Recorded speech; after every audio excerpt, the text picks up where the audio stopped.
Kogoro Mori, Conan, and Ran went on a trip to the mountains to see the cherry blossom trees with pink flowers. On the way back, they got lost in the forest and their car tire blew out. It was a rainy night, and Kogoro said, "I think we should just stay in the car tonight." Conan then said, "I found a small shrine in the middle of the forest. Why don't we go there?" So they headed to the shrine, went inside, and found it empty. Suddenly, an old man appeared from behind them, looking angry. He said, "What do you want? Are you journalists or TV station people? Get out of here! There's no place for intruders like you." Kogoro, looking tense, replied, "No, our tire got punctured, and we were wondering if we could stay here, but if there's a problem, we'll leave immediately." Suddenly the old man's expression changed. He became friendly and said quickly, "I thought you were reporters asking about that incident again." Ran asked, "What incident?" The old man hurriedly explained, looking nervous, "Never mind about that. Staying here will cost you 10,000 yen per adult and 8,000 per kid." Kogoro was shocked at the amount and looked at the old man with a scary stare. The old man then told him, "I advise you to stay here tonight. On a rainy night like this, you never know what might be hiding out there." Kogoro asked, "What do you mean?" The old man replied, "There's a legendary monster in this forest that loves darkness and rain. It eats humans and is called Kritengo the Mist. But this name is forbidden here, so don't say it." Conan was surprised at how strange the old man's behavior was. The old man then called out to the shrine monks, saying, "These are the 4 monks training here. Conan is the oldest among them. Tunin is a talented and strong-bodied cook. Mukonin is skilled in carpentry, and Shaunin is the diligent and clever newcomer here this year. I am the head monk." While Conan and Shaunin guided Kogoro, Ran, and Conan to their rooms, Conan noticed a door with a lock. He entered and found a small, empty room with a very high ceiling. Kogoro asked, "What is this room?" Conan just remained silent. Conan then noticed a different color on part of the wall. Shunin explained, "Kanin fixed that after the incident." Conan asked, "What incident?" Shunin said, "There was a previous accident here before I arrived, but I don't know the details." Conan suddenly yelled, "No need to talk about that in front of the guests." Then Ran heard a strange sound, and Conan said, "That's the sound of the waterfall next to the room." They went to see it, and the waterfall was very close to the room. Pink cherry blossoms were falling from the trees and flowing with the water. Conan warned, "Be careful. We have a water drainage board here, but you could slip." Later they went back inside for dinner. During dinner, Ran said, "I know the monks are strict, but it looks like you're having a good time." Conan replied, "Oh, yeah, sometimes we take the rubber boat and go to the beach." Conan then asked, "There's something I've been curious about. Who is Kritengo the Mist?" Suddenly the 4 monks looked shocked upon hearing the name. Conan asked, "Where did you hear that, kid?" Conan answered, "Oh, I just heard it somewhere." The old man apologized quickly, saying, "I misspoke." Then he added, "It's just an old legend.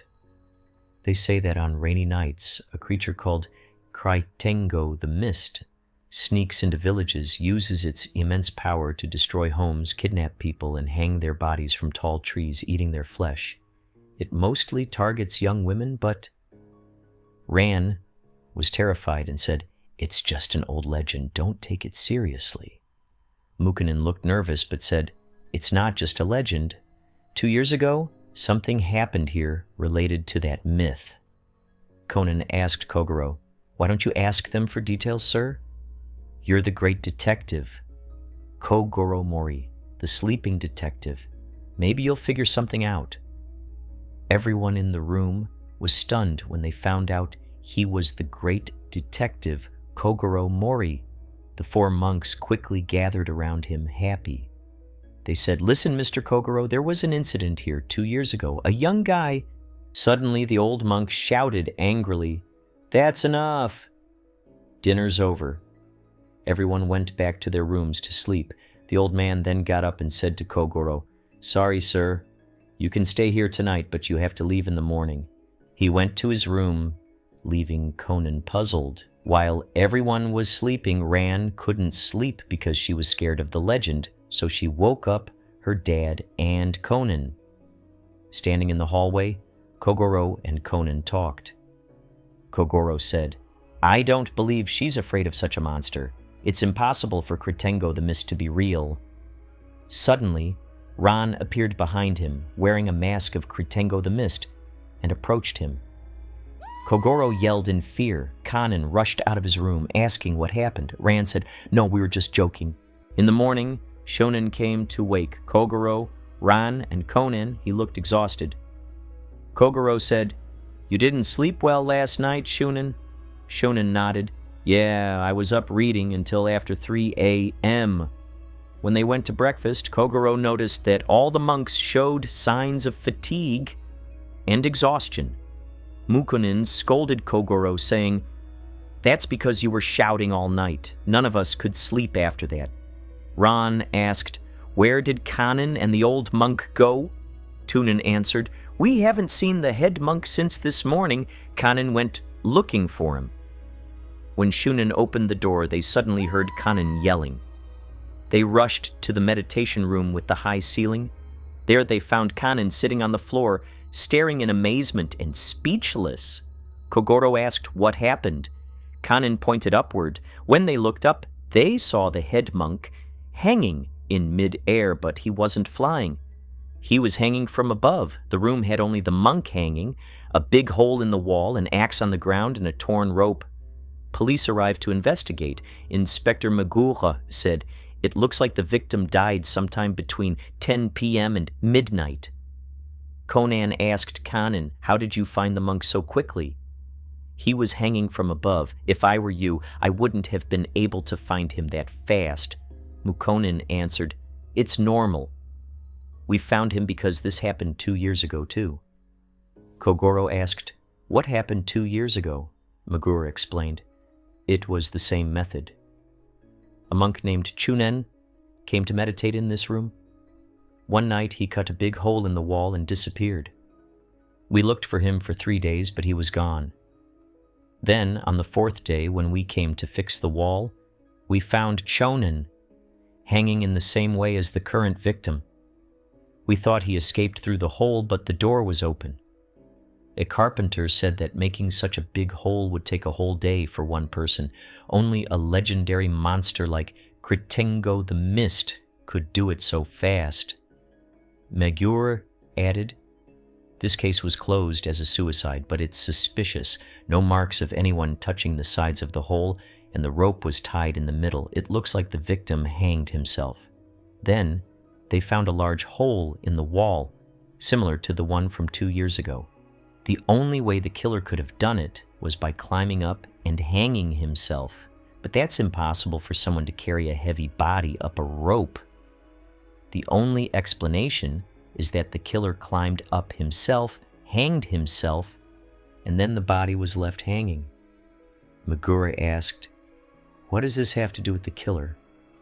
Conan said, "Shaunen, you said you were reading in your room until after 3 a.m., right? Did anything strange happen last night, like a loud noise, screaming, or someone sneaking out of their room?" Shunen nodded. "No, last night was quiet. My room is far from the others, so if something happened, we would have known." Conan went to the window overlooking the room where the head monk was hanged and noticed some drainage boards were missing. He lifted one and found pink cherry blossom petals underneath. He was amazed. Meanwhile, Ran asked about Conan. A police officer told her that Conan had gone into the forest. Conan was searching for traces of debris from the wall because he suspected that if he found something, he could uncover the killer's trick. What he didn't know was that the killer was hiding in the trees, watching him. Conan later found a piece of wood with tape on it, caught in the grass, but Ran suddenly appeared and grabbed it, and the killer quickly disappeared. The police were ready to close the case as a suicide, but Conan stood at the crime scene, thinking to himself, this was definitely murder. Something happened in that room last night that's beyond what we imagined. The cherry blossom petals stuck to the drainage board, the broken wall, and the piece of wood with tape. There's definitely some connection. Suddenly, a cherry blossom fell on Conan's face from the ceiling. He looked at it carefully and was stunned by the cleverness of the killer's trick. He thought, the murderer must have spent the entire night here, so he concluded that the killer was the person who was watching him in the forest. Conan decided, let's figure out the mystery of this impossible crime. Before the police left, Conan drugged Kogoro and asked the officer to bring Inspector Megure and some tape. When Megure arrived, Kogoro said, "From the window, I've figured out who the killer is."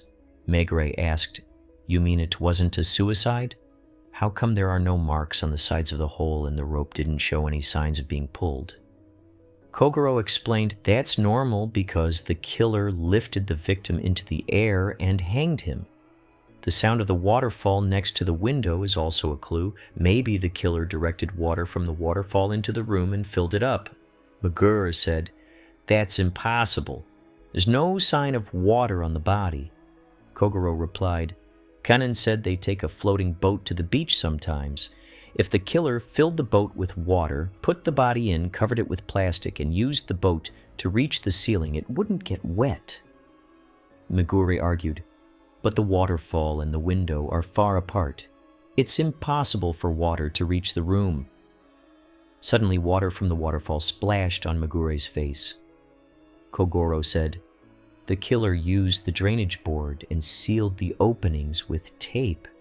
That's why there are cherry blossom petals caught behind the drainage board, carried by the water from the trees. Also, a blossom was stuck on the ceiling of the room. So that means the killer moved the body into the room and placed it on the rubber boat, then covered the door openings with duct tape. After that, he left the room through the small window that was in the wall that was broken. Then, he filled the room with water and went back into it through the same small window, covering its edges with duct tape to prevent water from leaking in. He was careful not to get the body wet. Once he reached the ceiling, he hung the body there, then exited through the upper window. After that, he broke the small window with an axe. Since the room's volume is roughly 72 cubic meters, the weight of the water inside would be about 72 tons. If a small hole is opened at the bottom, the water pressure would break the wall, creating a big gap, and the water flow would push the debris downward, emptying the room quickly. Kogoro Mori says they found a piece of debris in the forest. Conan shows them a piece of wood with tape on it. Megure then asks who the culprit is. Kogoro Mori explains that draining the water from the room would take less than 20 seconds, but filling it would take at least 7 hours. The monk's time of death was between 10 o'clock and midnight. The body was found at 8 a.m., so the killer had to be inside that room between midnight and 6 a.m. Megure then asks, "But what does this have to do with the killer?" Kogoro Mori responds, "Shonen, I told you I was reading in my room until 3 a.m., right? But you said that last night was quiet and you didn't hear any screams or anything strange, even though someone screamed last night in the corridor and woke everyone up." He then asks Shonen if he can tell him who that person was. Shonen, smiling, says, "Of course. I heard it. It was Rand's scream. Everyone in the room is shocked."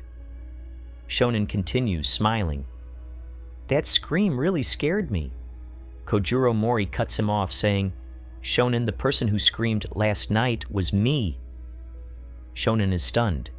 Kogoro Mori then adds, "Of course you didn't hear my scream because you were in that room the whole time and the sound of the waterfall inside the room covered your shout." Megure, the inspector, says, "But that's not enough evidence?" Kogoro Mori bets that he can find fingerprints of Shonen on the piece of wood with tape. Shonen couldn't wipe his fingerprints because the water pushed the debris away. Shonen stands there shocked, saying, "This is impossible. The three monks, this is impossible. Shonen came here a year ago, and the murder that happened 2 years ago was done the same way. Doesn't that mean it's the same person? Kogoro Mori then suggests that the incident from 2 years ago was probably orchestrated by the senior monk, since he was the most afraid to talk about it. He believes the murdered monk and Shonen's brother are the same person. Shonen confirms, that's right. I came to the temple as a trainee monk to hide my identity and find out the truth about my brother's death and catch the real killer. After searching the temple for half a year, I discovered the trick the killer used, but I still don't know who the culprit is. When Detective Kogoro Mori arrived last night, I noticed the senior monk's behavior had changed strangely. I went to his room at night and he was drunk and unconscious. I asked him about the incident from 2 years ago and he told me everything. He didn't know I was the brother of the person who was killed. He told me he killed my brother because he loved his granddaughter Conan, and they were planning to get married. He said he murdered him so she could marry the successor of the big temple. When I asked him to turn himself into the police, he angrily told me that the temple had gained a big reputation because of this incident. It became known as the Kritengo Fog Temple, and there were no longer any clues pointing to me as the killer. It was impossible for me to turn myself in, so I lost my temper and strangled him to death, using the same trick he used on my brother. Shonen, with a voice full of regret and sadness, says, "It's a shame you didn't come to this temple 2 years ago, Detective Kogoro Mori. If you had, I probably wouldn't have done something like this."